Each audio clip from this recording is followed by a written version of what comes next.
1월 19일 3인 3색 시사정답 시작하도록 하겠습니다.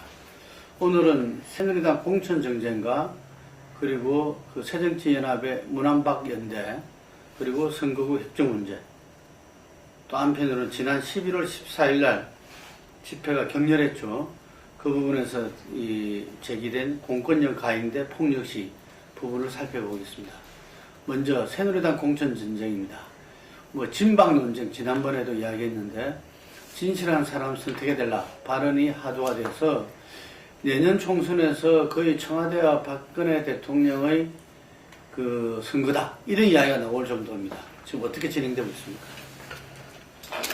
지금 새누리당 내부에서는 이렇게 비박계 아주 일부 정도는 김종욱회 의원, 아주 일부 외에는 지금 모든 약속이 난 듯이 이렇게 박 대통령이 발언에 대해 가지고 제동을 건다든가 또는 이것은 잘못됐다든가 이런 것이 아닌 상황이고, 오히려 이제 더 친박, 자신이 더 친박이라는 경쟁에 빠지는 그런 상황이 보이고 있습니다. 이런 부분을 봤을 때는 지금 새누리당 내부에서는 박 대통령의 공천 개입, 그래서 거의 이제 공천의 상수 이렇게 인정하는 분위기도 보입니다.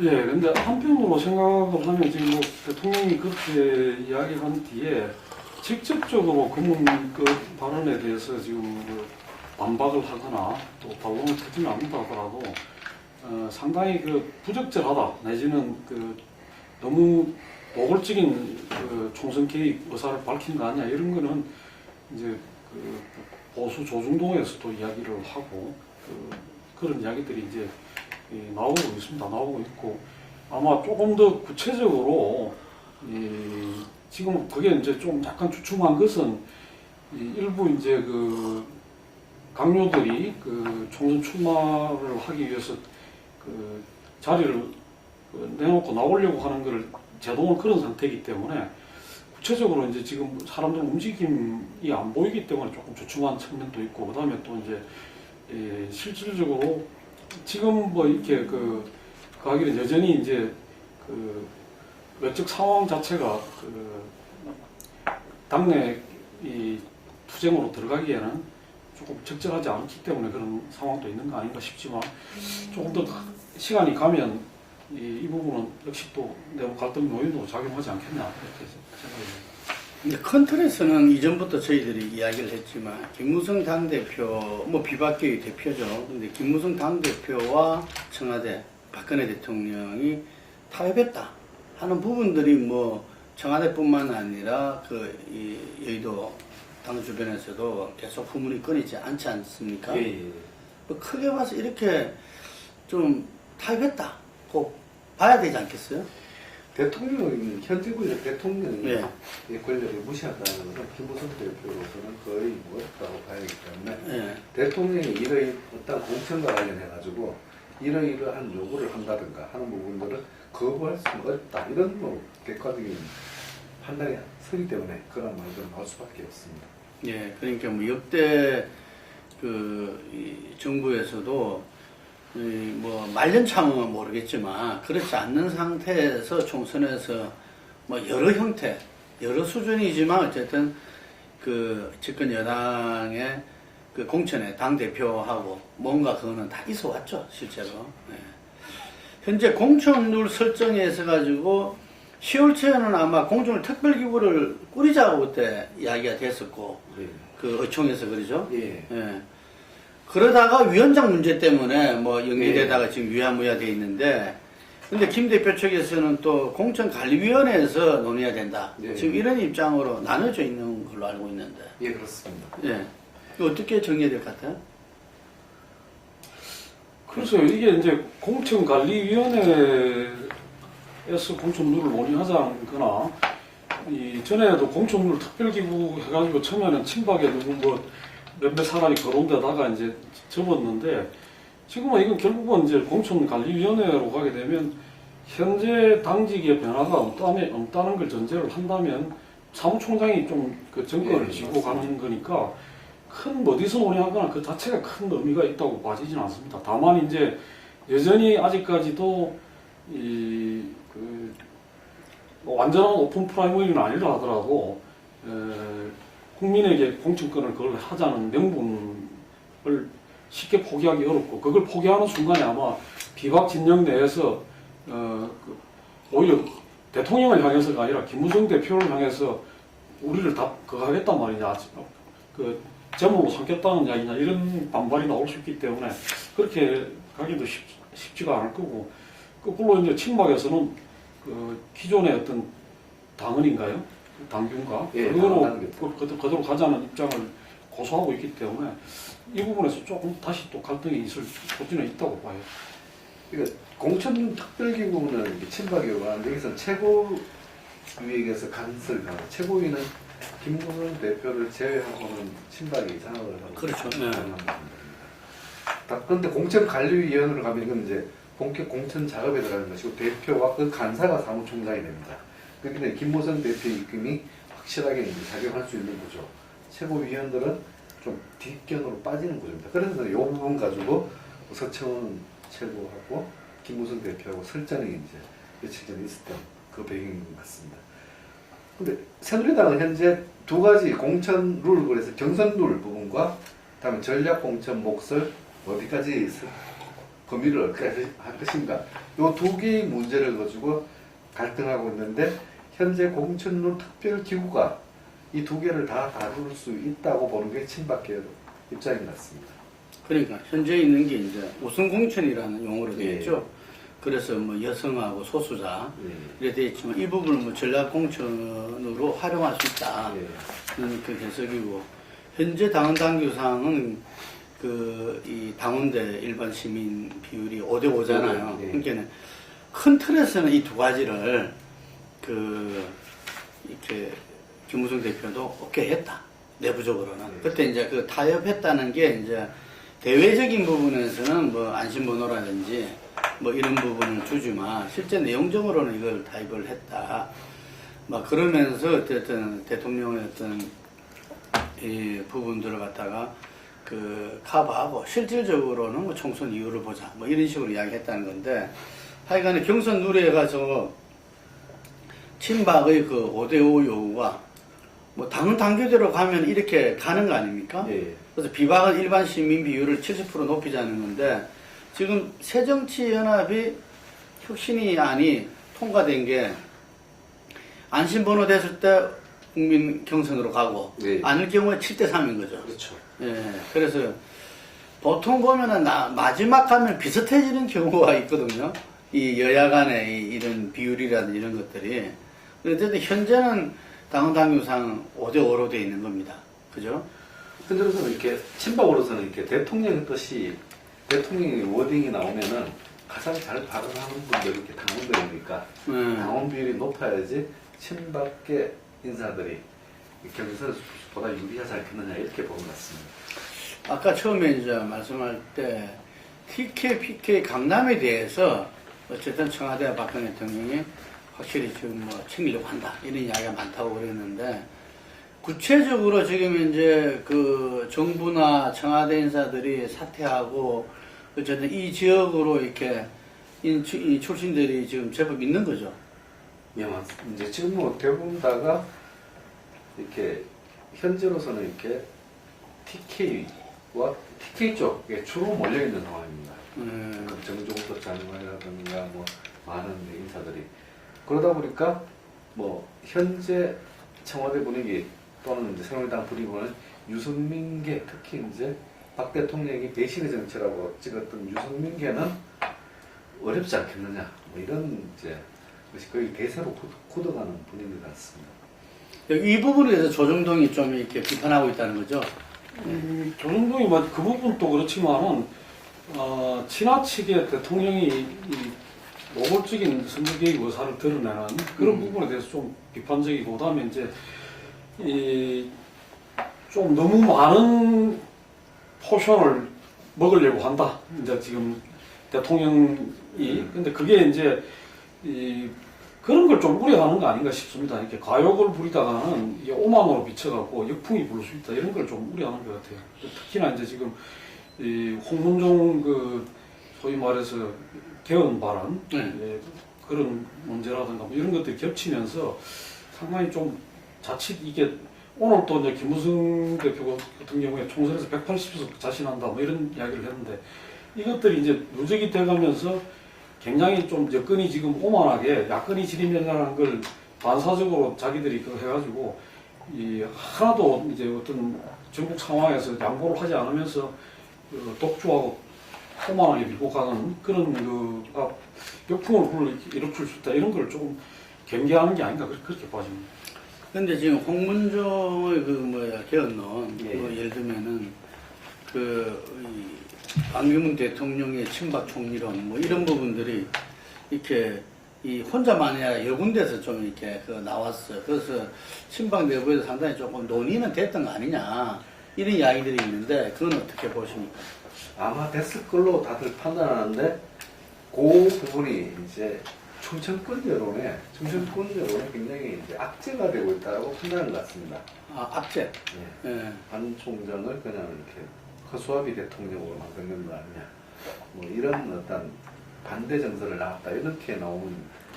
오히려 이제 그래서 총선에 오히려 역효과가 난다 이렇게 판단하고 있다고 봅니다.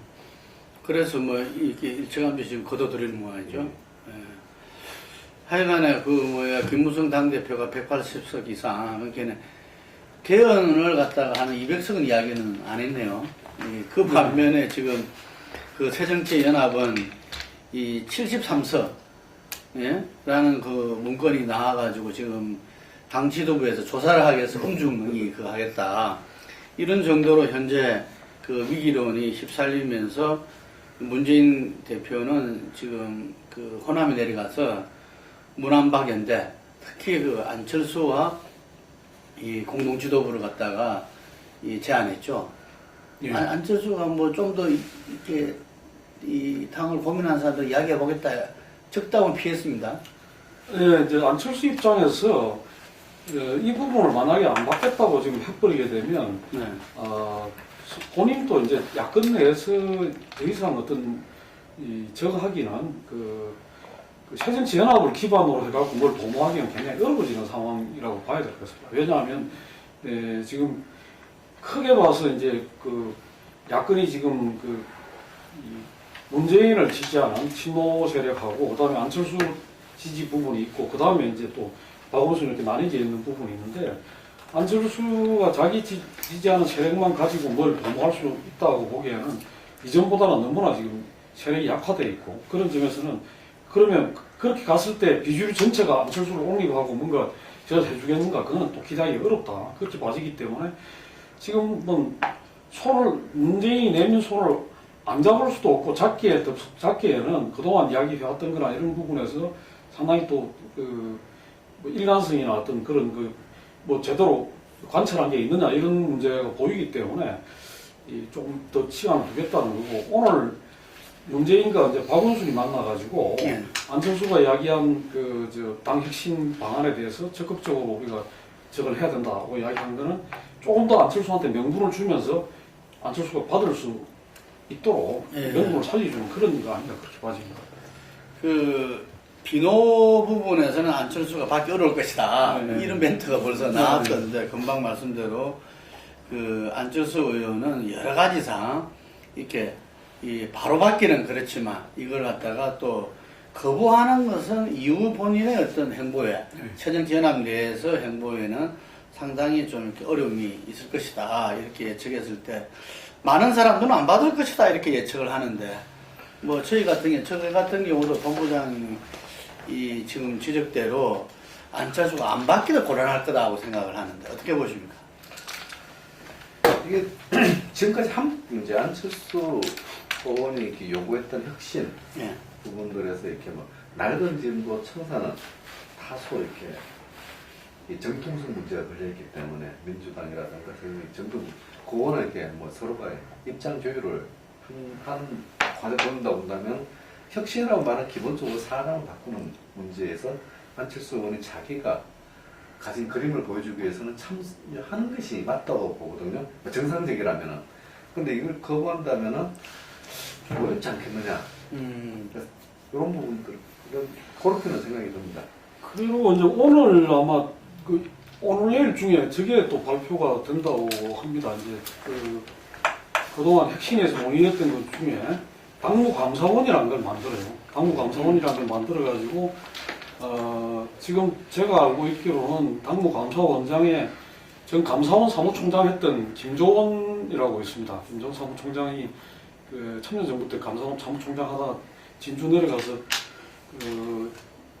대학 총장을 했던 분인데 그분을 아마 당무감사원장으로 모셔오고 그러면서 지금 구성을 해들어가는 그런 것 같습니다. 그러면 이 당이 부패하고 결별해야 되고 뭘 저걸 해야 된다 이런 이야기들 나오는 부분에서 뭐 전직 감사원장 정도를 그걸 해가지고 그렇게 강력한 의지를 보인다면 안철수 의원 입장에서 아무것도 안 한다 말이지 내 요구를 수용을 안 한다 이렇게만 일방적으로 계속 이야기하기도 좀 어려워지는 거 아니냐 그런 점에서는 조금 더 그 상황에 따라 가지고는 좀 변화가 있을 수도 있는 여지도 있다 그렇게 봐집니다. 그리고 20% 커도가 비례 뭐 이런 부분에서 이 세금물들이 수혈될 수 있다. 뭐 이렇게도 볼 수 있겠네요. 이런 부분들을 이렇게 어제 최재선 본부장이 뭐 혼수 이렇게 표현을 한 바람에 한번 달리다. 안철수 쪽에서 이렇게 그냥 반발을 했거든요. 그러니까 안철수 의원은 진정성을 가지고 자기가 혁신을 요구하는데 친노는 이것을 혼수처럼 이렇게 표현한다. 그런 불신들이 지금 최대 장벽으로 있는 것 같습니다.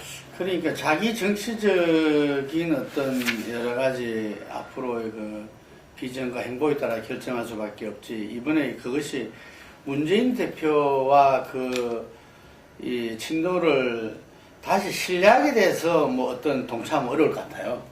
워낙 대선 때부터 앙금이 커가지고. 이거는 어떻게 보면 그 갈등의 어떤 조금 신뢰 회복 차원에서의 어떤 해소라기보다는 공합하고 다시 일단 총선을 넘겨놓고 이제 그 다음 국면에서 다시 이제 진검승부를 다시 하는 그런 걸로 가는 양상이 아니겠나. 그리고 이 문제에 있어서 마찬가지로 이제 요 당내에서 요 문제가 풀린다 하더라도 또 넘어야 될 산이 많거든요. 약간은 지금 그렇기 때문에 서로 어떻게 보면 시간이 없다. 지금 이 문제 갖고 너무 끌어버리면 이 동력이 다 죽어버리니까 약간의 그거로서는 안팎에서 굉장한 압박을 받고 있다고 봐야죠. 문재인도 마찬가지겠지만 그건 안철수도 어쨌든 안철수 의원 문안박 연대 수용하라. 이야기로 결론을 낼 수 있을 것 같고요. 천정배 의원이 창당 준비 발족을 했습니다. 네, 짧게라도 좀 짚을 수밖에 없는데 우리 주관님께서 짧게 좀 짚어주시죠. 네, 우선은 뭐 이제 좀 요번 그거에서 보면 정치인이 전혀 포함이 돼 있지 않다 그런 점하고 이제 그 다음에는 말로는 이제 내년 총선에서 전국적으로 공천을 하는 걸 목표로 하겠다고 했는데 실질적으로 참여하는 면면으로 봤을 때 창당까지 갈 것이냐는 걸 조금 더 지켜봐야 될 것 같다 그렇게 이제 봐집니다. 왜냐하면 내부에서 이 전국 정당으로 창당하는 건 어려워진 거 아니냐 뭐 이렇게 좀 비관론도 있고 또 이제 그렇게 갔다가는 총선에서 어부줄이 주면서 그다음 야권 내부에서 입지도 더 어려워질 수 있다. 그런 점에서는 호남만 제한적으로 공천을 해가지고 거기서는 경쟁을 하고 나머지에서는 이 반대여정성으로 가야 되는 거 아니냐 이런 이야기들도 많이 나온다고 합니다. 그래서 조금 더 기초를 두고 봐야 될 것 같습니다. 예, 그날 창동 이 기조 강연에서도 뭐 그 점을 갖다가 지적했다고 그러더라고요. 이게 이 여당의 어부질이 주서는 안 된다. 그래서 그 부분은 자기 그다음 기자 간담회에서 천정배 의원이 명심하고 있다. 뭐 이렇게 이야기했다는데. 그래서 앞으로 그 부분들이 야권의 어떤 전열 정비, 어떤 재편으로 가느냐, 아니면 다시 새정치연합으로 모여지나 좀 더 주목해봐야 되겠습니다. 선거구 획정 11월 12일 날 4+4 협상이 결렬됐습니다. 그래서 아마 다양한 의견들, 의원 정수 문제 확대까지도 논의가 됐는데 이 시점에서는 다시 협상에 돌입할 때가 합니다. 여기 짧게 좀 예상해 주시죠. 이병석 아니라고 이병석 위원장은 정개특위 위원장은 아닌데 네. 우선 이렇게 지역구 7석을 늘리고 네. 그에 따라 가지고 이제 비례대표 권역별 비례대표를 이제 일정 수용하는 뭐 이런 이제 연동형이라고 표현되는데 네. 이런 부분을 이렇게 야당이 사실상 수용을 하겠다는 입장을 표명을 했는데 이렇게 새누리당에서 이것을 거부를 하면서 결렬이 됐거든요. 아, 그래서 요번에 다시 협상을 하게 되면 고지점에서 아마 접점을 찾으려고 노력하지 않을까 그렇게 봅니다. 이 전체 정수는 그대로고요. 정수 부분들도 일정 늘어나냐 이 부분도 같은 협상 대상에 포함될 것 같습니다. 그러니까 지금 어제 여야가 만나가지고 20일 날까지는 어쨌든 안을 만들어가지고 선거구 핵쟁임으로 다시 넘기겠다. 그런데 그렇게 그 방침을 정했고 나머지 이제 국회에서 지금 쟁점되는 사안에 대해서 쭉 이제 그 3대3 회의를 해가지고 그 합의를 좀 만들어냈습니다. 그랬는데 최종적으로 이 부분에서 조금 그 조정의 문제가 남아 있는 거 아니냐 그렇게 봐지고 그 부분이 어떤 행태로든 20일을 넘겨서는 집중적으로 이제 또 여론으로부터 이제 그 비난을 자초하는 것이 되기 때문에 20일 해봐야 내일이니까 지금 오늘 또 부지런히 지금 여야가 지금 움직이고 있지 않겠나 그렇게 봐집니다. 네.